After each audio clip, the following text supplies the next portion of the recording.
Hey everybody, this is Perch, and there's been some speculation, I would say, recently in the last week or so around DC Comics and to some extent Marvel going outside of their normal publishing house and allowing other people to publish content for them.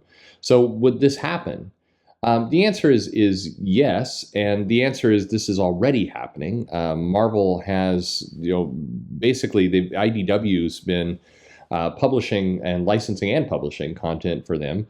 It has not been successful, or well, I mean, sorry, that's my own interpretation of the numbers, which are very low from IDW. But it's the IDW is not exactly just filled with money, so I mean they must be getting something out of it. I would guess that it is profitable, but these books aren't cracking any kind of tables or schedules as far as I can tell. No charts that I've seen.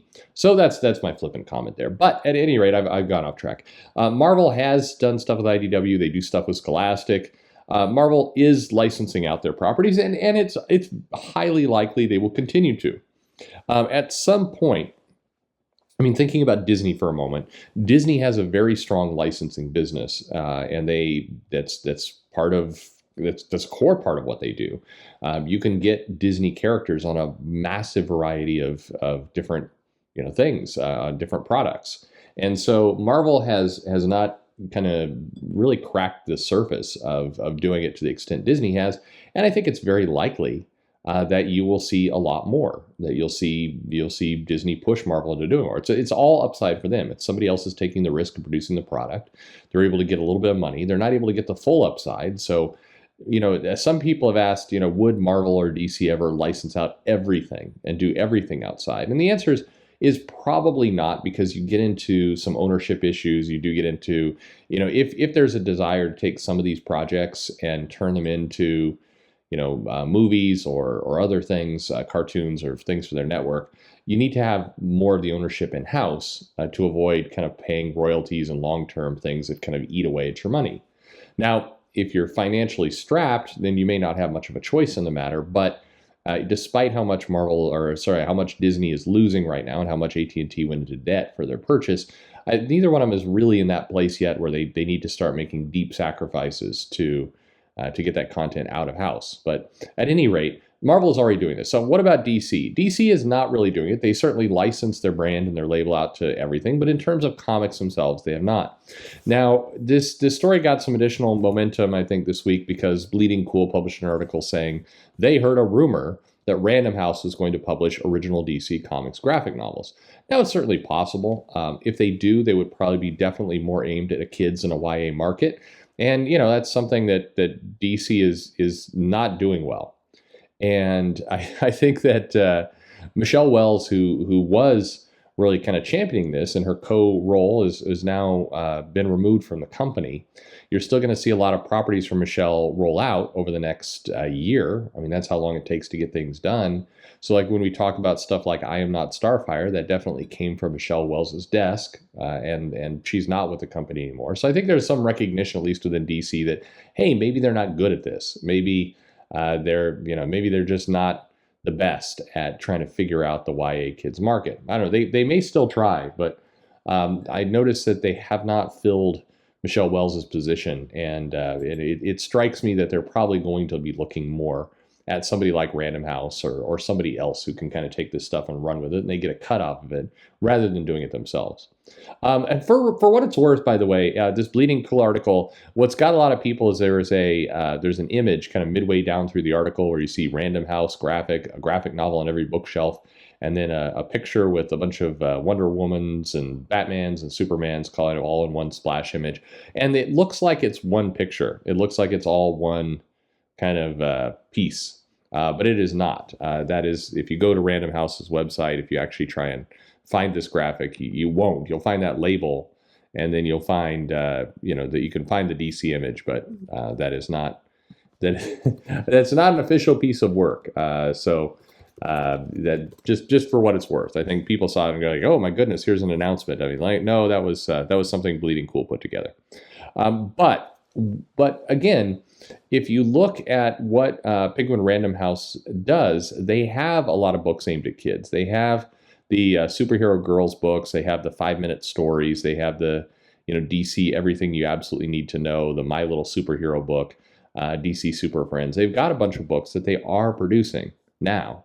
And what's most likely is that they're just going to keep doing that. Will Penguin Random House be doing a Three Jokers like book? Unlikely. It's extremely unlikely.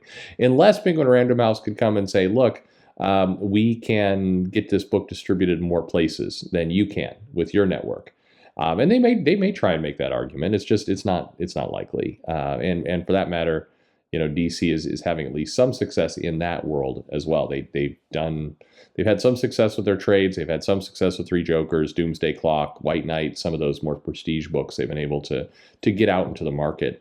And I don't think there's this idea that if they gave away a bunch of rights and control to Random House, they'd see a much better result. But no, that graphic that is on that page is definitely house made, as they say, not made officially, not made by DC. So it's an interesting look at everything.